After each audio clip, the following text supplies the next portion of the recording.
Bonjour chers amis, bonjour chères Congolaises, bonjour chers Congolais, bonjour camarades, bonjour à tous. Je suis très heureux de vous retrouver dans cette nouvelle émission, dans cette nouvelle vidéo.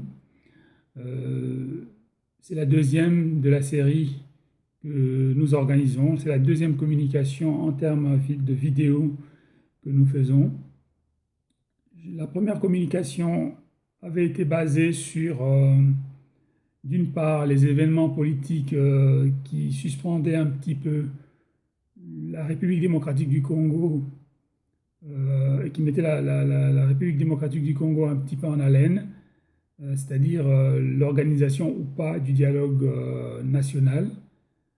Depuis un mois ou 3 semaines, les choses ont quand même un petit peu évolué. Le président Kabila a mentionné son intention d'organiser le dialogue, bien que sa communication n'a pas tellement été acceptée par la principale partie en face, hein, le principal parti d'opposition, l'UDPS d'Étienne Tshisekedi. Enfin, nous espérons que les choses vont quand même évoluer, que la facilitation internationale sera mise en place et que l'UDPS et le président Kabila trouveront un terrain d'entente pour, malgré tout, organiser ce dialogue. Nous savons qu'il y a des gens qui sont contre le dialogue. Moi-même, je me suis prononcé pour ce dialogue. J'avais donné les motivations pour que je sois pour ce dialogue et pour que nous soutenions ce dialogue dans le cadre de notre mouvement, le mouvement de la Révolution marchande au Congo. C'était des motivations purement économiques, hein. Nous avons expliqué que le dialogue est de nature à nous apporter un peu plus de perspective de stabilité et nous avons expliqué que la stabilité est quelque chose de très important en matière économique, quelque chose de très important dont le pays a besoin, dont la République démocratique du Congo a besoin. Euh, Toute la communication de notre première émission était basée sur les explications concernant la stabilité et les stratégies de développement. Je rappelle ce que j'avais dit en matière de stratégie de développement. J'avais dit que la stratégie devait être basée sur le fait que nous soyons conscients, nous, Congolais, que nous devons développer notre pays en essayant d'obtenir des financements provenant des poches du monde extérieur.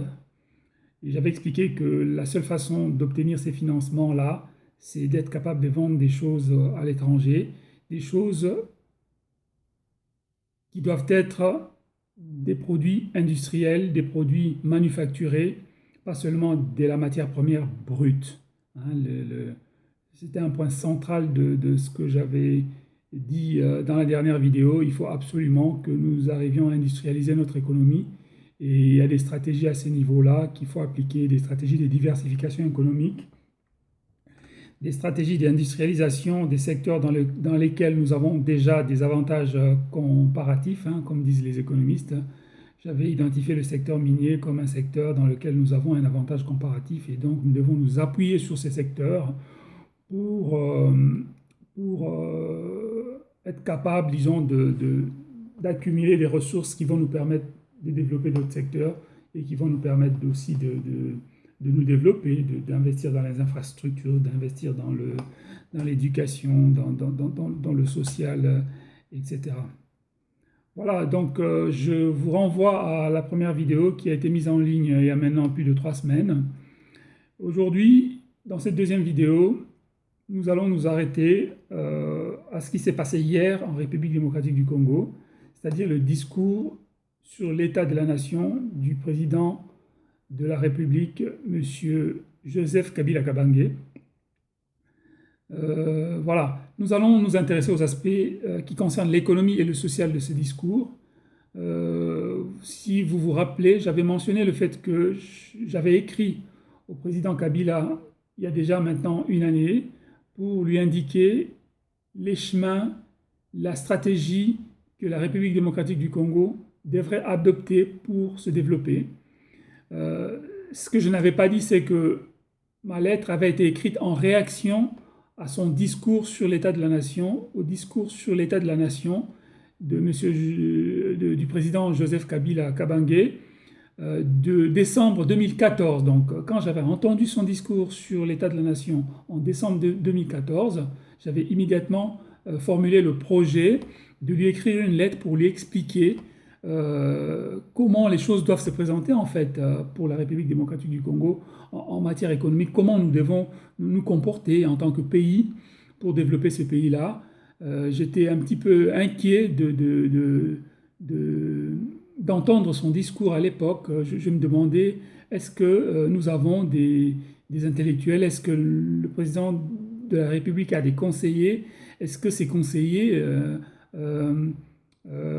voilà, est-ce que ces conseillers réfléchissent un petit peu sur des problèmes pour lesquels ils sont payés pour réfléchir, c'est-à-dire des problèmes économiques? Il y a des professeurs en économie dans ce pays-là, il y a des économistes qui ont travaillé dans des banques, il y a, il y a des techniciens, il y a des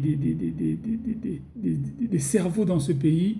Et quand j'ai entendu les discours sur l'état de la nation de décembre 2014, j'étais un petit peu inquiet, donc j'ai formulé le projet d'écrire au président Joseph Kabila voilà, pour lui suggérer les stratégies de développement que le pays devait appliquer. Et voilà que maintenant, nous sommes une année plus tard, et là je viens d'entendre son discours sur l'état de la nation. Alors, je dois dire, c'est peut-être un scoop, je dois dire que je suis vraiment satisfait d'entendre ce discours. Alors, je parle des éléments économiques du discours, hein, les éléments politiques, bien que je m'intéresse à la politique, bien que je sois politicien, je les laisse un petit peu de côté parce que je l'avais dit dans le cadre de ma communication passée que la politique prenait un peu trop de place dans nos préoccupations, en tant que Congolais. Donc je vais mettre un petit peu à l'écart des problèmes politiques de son discours, des éléments politiques de son discours.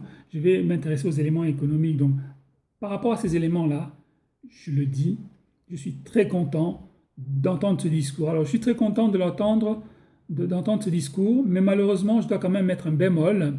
Voilà, ce discours qui est censé être le dernier du président Joseph Kabila Kabange sur l'état de la nation, c'est seulement maintenant que le président a pu intégrer des éléments sur le développement économique, des éléments, disons, intelligibles et des éléments cohérents sur le développement économique de notre pays. C'est seulement hier, j'entends. Et c'est parce que, là, c'est pas pour me jeter des fleurs, c'est pas pour m'auto-satisfaire, j'ai retrouvé la quasi-totalité des éléments de projet que j'avais indiqués au président Joseph Kabila dans ma lettre de décembre 2014. J'ai retrouvé la quasi-totalité de ces éléments dans son discours.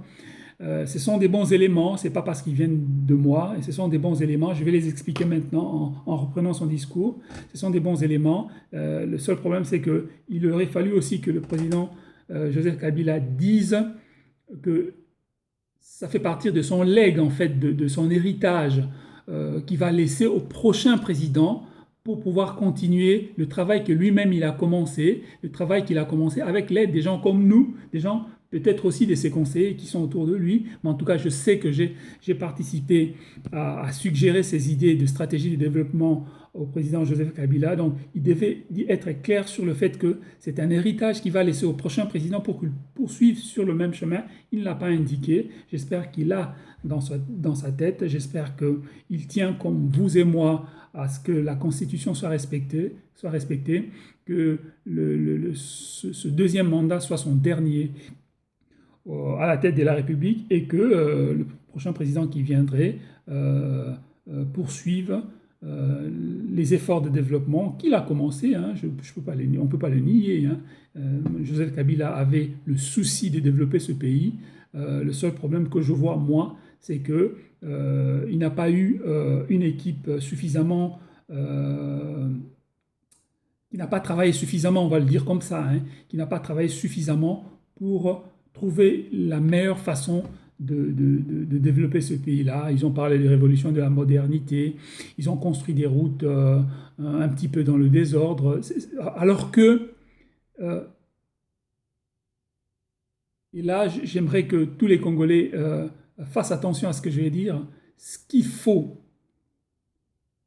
c'est que nous considérions notre pays comme une entreprise qui est en face des diverses entreprises concurrentes dans le monde et que pour se développer, nous devons, en tant qu'entreprise, essayer de trouver des ressources dans le monde qui nous entoure et utiliser intelligemment ces ressources à l'interne, au sein de l'entreprise, utiliser intelligemment ces ressources pour développer l'entreprise. Dans ce cas, l'entreprise, c'est un pays. Alors, les méthodes de gestion ne sont pas du tout les mêmes par rapport aux entreprises privées. Les méthodes de gestion sont issues de ce que nous apprenons en sciences, et ce que nous apprenons dans le domaine de la politique, de l'économie, etc. Ce sont des méthodes de gestion des États, de gestion des nations. Parmi ces méthodes d'ailleurs, je reviens sur ce que je disais tout à l'heure, parmi ces méthodes d'ailleurs, c'est la recherche permanente de la stabilité. Parce que la stabilité, elle a un prix économique. À chaque fois qu'on manque de mettre en place, d'organiser la stabilité dans un pays, on le paye cher. Et là, malheureusement, je dois faire une remarque au président Kabila. Le fait de ne pas être clair sur son avenir, le fait de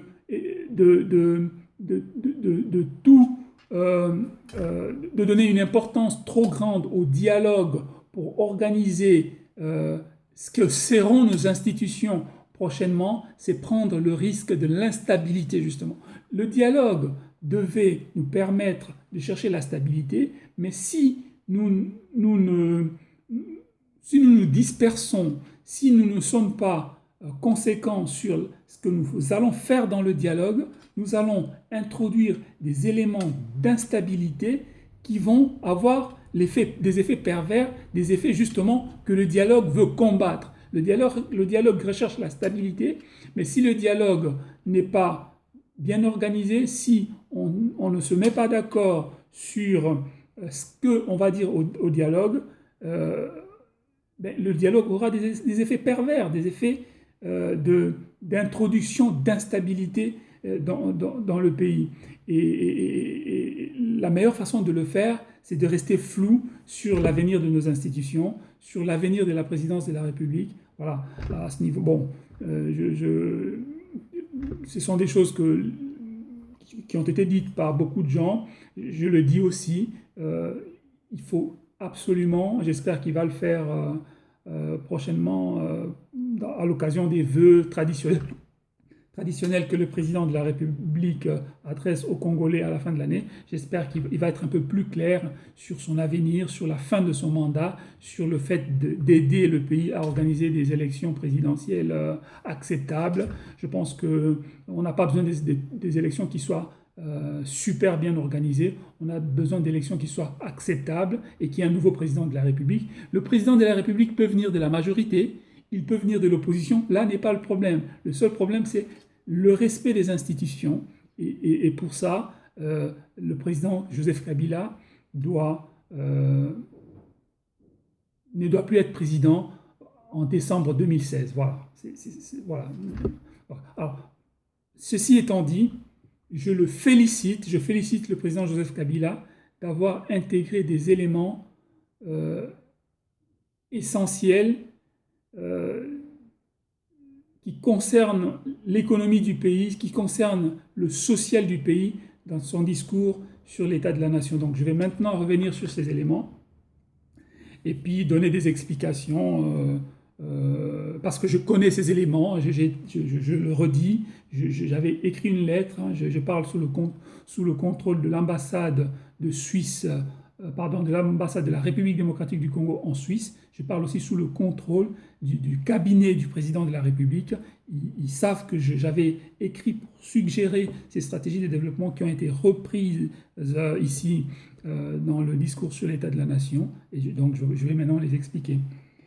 Alors, le président de la République, Joseph Kabila, a commencé par parler des pluies diluviennes qui ont qu'a connu la République démocratique du Congo, certaines villes comme la ville de Kinshasa, où il y a eu des morts. Hein, voilà, ce sont des choses tristes, mais prochainement, nous espérons que euh, l'État, hein, la ville, le gouvernement provincial et puis le gouvernement central seront un peu plus à même d'apporter un minimum de, de, de- de réconfort,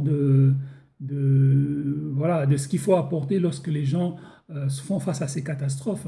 Il faut au moins pouvoir sauver les vies qui peuvent être sauvées et puis il faut rapidement imaginer des solutions pour soit évacuer ceux qui sont les pieds dans l'eau, soit rapidement organiser des, je ne sais pas, hein, une manière de, de les garder chez eux à la maison, mais sans eau dans leur maison. Donc voilà, quand on a des choses comme ça qui se passent dans le pays, un gouvernement responsable vient avec des solutions.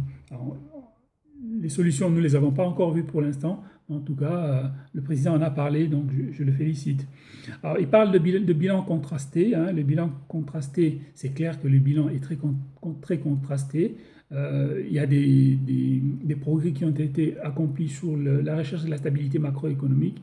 Malheureusement, ces stabilités macroéconomiques risquent d'être mises en mal par l'instabilité politique qui nous guette.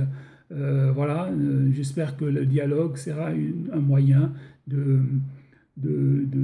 d'essayer de dissiper ces éléments d'instabilité qui pointent à l'horizon au niveau politique et qui vont nous faire mal au niveau économique.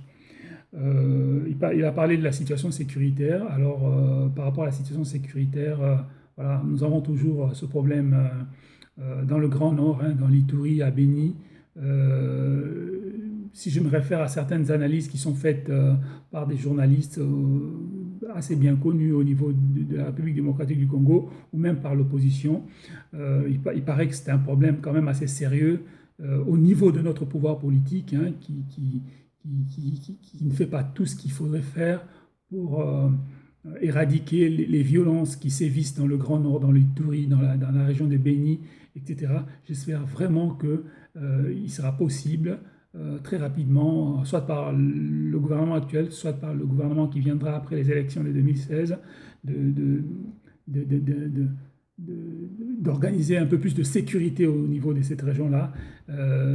Et même au niveau du pays, c'est quelque chose qui introduit de l'instabilité en matière de sécurité dans le pays. Et cette instabilité n'est pas bonne pour le pays, même indépendamment du fait qu'il y a des morts, mais sur le plan économique, l'instabilité sécuritaire n'est pas du tout bonne. Donc il faut vraiment trouver des solutions. Voilà, je laisse les spécialistes en matière de sécurité, je laisse le président Kabila trouver des solutions par rapport à cela. Maintenant, venons-en à l'économie. Alors, le président Kabila parle des performances macroéconomiques, hein, en termes de taux de croissance de 7,5%, de taux d'inflation d'environ 1% sur des années, sur l'année, pendant plusieurs années, et des réserves monétaires de plus de 1,46 milliard de dollars américains, des réserves monétaires externes. Alors, ces trois éléments, peut-être pas l'élément croissance, mais ces deux éléments, l'inflation et la bonne tenue de nos réserves extérieures, de nos réserves en monnaie étrangère, ce sont des éléments de la stabilité macroéconomique. Donc une inflation basse, des bonnes capacités en termes de réserves extérieures. Il y a un troisième élément, c'est la bonne tenue des déficits budgétaires. Alors, ces trois éléments-là, hein, inflation, réserve monétaire et puis équilibre budgétaire, c'est les trois piliers de la stabilité macroéconomique. Ils ont pour incidence de faire que notre monnaie, le franc congolais, reste stable par rapport aux monnaies étrangères, principalement par rapport au dollar. Donc, c'est là non, je n'avais pas beaucoup développé cet aspect de ma communication dernièrement. Alors, pour ceux qui se demandent encore qu'est-ce que c'est que la stabilité macroéconomique, c'est d'avoir une inflation qui est faible, 1% c'est bien pour un pays comme le Congo, d'avoir des réserves monétaires qui sont importantes, des réserves en monnaie étrangère au niveau de la Banque centrale qui sont importantes, 1,46 milliard de dollars américains de manière permanente à la Banque centrale de la République démocratique du Congo, c'est bien parce qu'il faut le mettre en comparaison avec les exportations et les importations. Et ça veut simplement dire que chaque fois que nous souhaitons acheter des choses à l'étranger, nous avons des réserves pour le faire. Nous n'allons pas mettre en stand-by des projets d'achat des produits étrangers parce que nous n'avons pas de réserves. Et nous n'allons pas aller demander de la dette publique étrangère pour pouvoir nous approvisionner à l'étranger parce que nous avons des réserves. Ça veut simplement dire ça et ça introduit de la stabilité macroéconomique. Alors, bon niveau des réserves, inflation bas et puis équilibre budgétaire. Nous avons la République démocratique du Congo depuis quelques années maintenant est capable de vivre sous un régime de stabilité, enfin d'équilibre budgétaire. Alors, il faut savoir que des pays en voie de développement ont toujours beaucoup de mal à garder des équilibres budgétaires. C'est pour ça qu'il y a eu, par exemple, dans l'ancien Zaïre, hein, il y a quelques années, dans le Congo de Mobutu, le Zaïre de Mobutu, on a toujours eu une inflation très élevée. C'est parce qu'on n'a jamais en fait réussi à vivre avec nos moyens. On a toujours eu des gros déficits budgétaires qui étaient financés par de la création monétaire souvent. La création monétaire est source d'inflation. Voilà.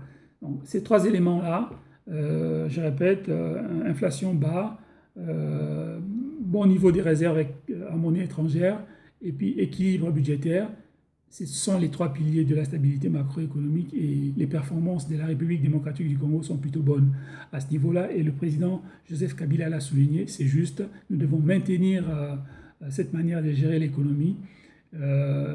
Bien que c'est pas ça, je l'ai déjà dit, c'est pas ça qui va nous faire avancer, c'est pas ça qui va nous créer de la croissance à deux chiffres, c'est pas ça qui nous nourrit en fait, mais simplement nous devons avoir cette stabilité pour au moins ne pas souffrir de ce qu'on appelle l'inflation, l'hyperinflation, l'instabilité de la monnaie, qui sont des éléments qui introduisent l'instabilité économique, qui empêchent à ce que des projets économiques se développent au niveau du pays et qui empêchent à ce que des investisseurs qui ont de l'argent, qui ont du financement et qui veulent investir, puissent finalement décider d'investir et qui favorisent en fait pas la fuite des capitaux, mais la non-arrivée des capitaux dans notre pays. Donc la stabilité macroéconomique est importante.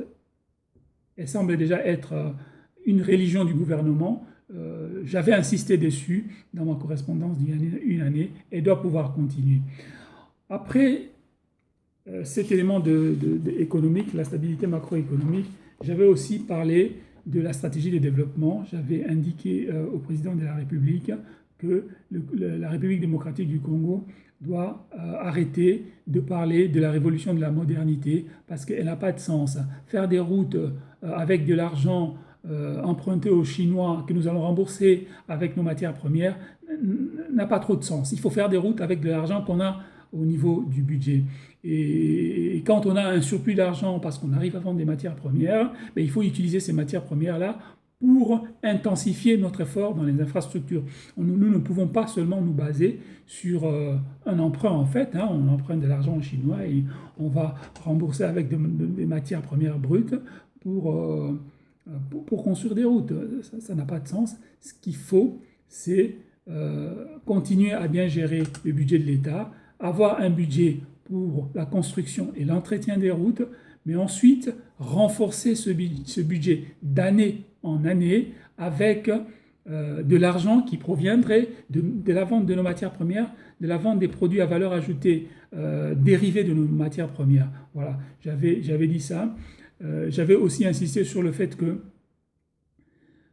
cette révolution de la modernité qu'on chante beaucoup ne doit pas être une révolution de la modernité appliquer à n'importe quel secteur. Ce qu'il faut, c'est choisir des secteurs clés, parce que actuellement les capacités financières de la République ne sont pas énormes. Donc il faut faire ce qu'on appelle une allocation efficace des ressources. Il faut cibler des secteurs qui vont avoir, qui sont porteurs. Il a dit, il a utilisé un terme qui est correct, des secteurs porteurs. En fait, ça veut dire quoi? Ça veut dire que il faut trouver des secteurs qui vont permettre au pays, lorsqu'on modernise ces secteurs, que le pays puisse gagner encore plus d'argent et pouvoir continuer à moderniser d'autres secteurs. C'est ça, en fait, ce qu'il voulait dire, secteur porteur.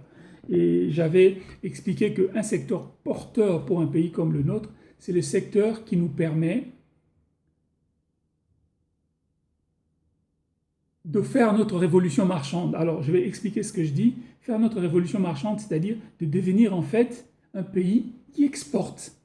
Pas seulement qui vend des matières premières brutes en catimini. Un pays qui exporte des produits manufacturés, des produits que nous avons fabriqués de nos mains, des produits pour lesquels nos compatriotes ont été payés pour les fabriquer. Même si c'est seulement du cuivre, au lieu de vendre des minéraux bruts contenant du cuivre, il faut raffiner le cuivre. Il faut pouvoir vendre du cuivre à 99,9% sur le marché de Londres, comme le font les pays bien organisés. Et puis après ce cuivre, il faut être capable de vendre pas seulement le cuivre, mais après éventuellement de vendre des câbles électriques en cuivre, éventuellement de vendre d'autres éléments contenant du cuivre que nous pouvons fabriquer dans notre pays. Voilà, c'est ça. Devenir des marchands, investir dans des secteurs qui permettraient à la République de faire sa révolution marchande. C'est pour ça d'ailleurs que nous appelons notre mouvement le mouvement de la révolution marchande au Congo. C'est par rapport à cette idée-là, par rapport au fait que pour se développer, le Congo doit faire sa révolution marchande. Et faire sa révolution marchande, c'est-à-dire devenir un pays qui vend à l'étranger, qui exporte. Alors, pour vendre à l'étranger, ça ne doit pas seulement être des entreprises à capitaux congolais. Le critère, c'est que ce soit des entreprises qui sont établies au Congo et qui utilisent la main-d'œuvre au Congo. La provenance des capitaux n'est pas importante. Qui utilisent la main-d'œuvre établie au Congo, pas à 100%, ça peut être à 50%, à 60%, c'est pas le plus important. C'est-à-dire des entreprises qui sont établies au Congo, qui utilisent la main-d'œuvre congolaise, qui payent des impôts au Congo. Et ces entreprises-là, qu'elles soient détenues par des Belges, par des Sud-Africains ou par des Tanzaniens, je n'en sais rien, ces entreprises-là doivent exporter depuis le Congo. C'est ce que nous avons besoin. Nous n'avons pas seulement besoin des entreprises belges qui veulent venir privatiser la régie des eaux au Congo et puis nous vendre l'eau qu'ils produisent, enfin l'eau qu'ils trouvent dans nos fleuves.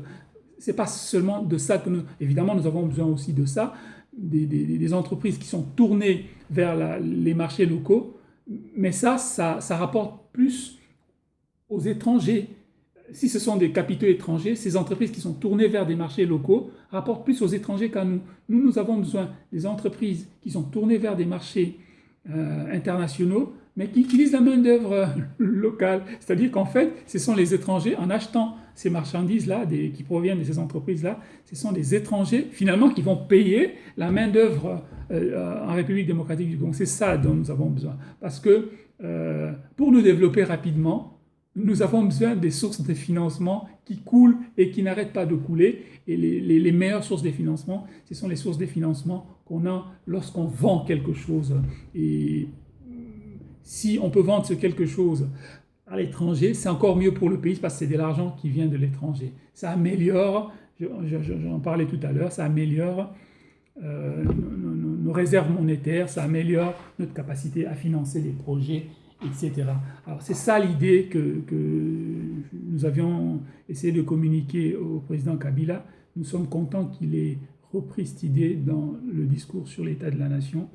Alors, nous espérons que ce discours sur l'état de la nation va rester et que le prochain président va partir sur ces bases-là pour apporter sa propre touche toujours pour améliorer, disons, pour améliorer nos stratégies de développement. Finalement, nous ne devons pas passer par des chemins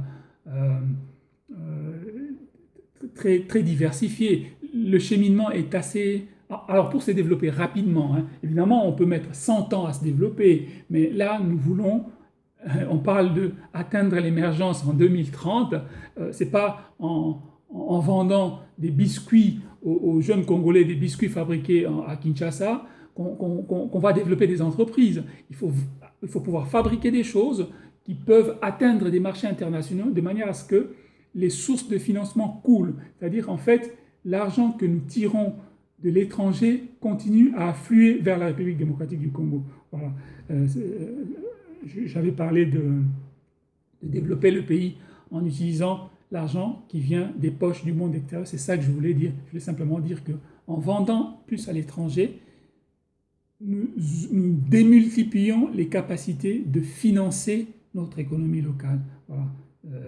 Alors, il y a quelque chose que le président Kabila n'a pas explicité, mais je vais l'expliquer. Il a parlé, par exemple, de la route qui va de Lubumbashi au port de Dar es Salaam.